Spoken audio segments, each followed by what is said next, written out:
Making color samples or swatches with the different fasteners, colors of threads, types of leathers, and paints or dyes you use can be helpful design tools.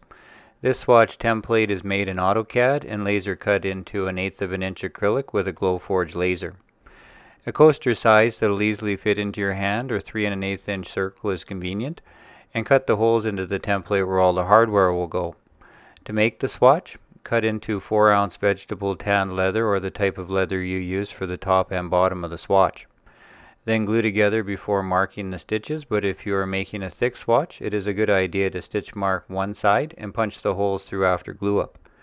When dry, scribe 3 sections with stitch marks for primary colors on the top and 3 secondary colors on the bottom. Next, paint the sections and allow to dry.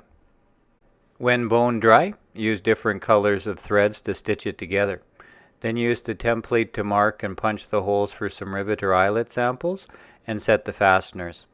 I use a rivet press, but small rivet and eyelet setters work well too. Finish with different colored edge paints and your favorite conditioner and top coat. Taking the time to make swatches gives you a realistic view as to how your creations will look, but also if you use the swatch a lot, it'll show you how your materials will patina over time.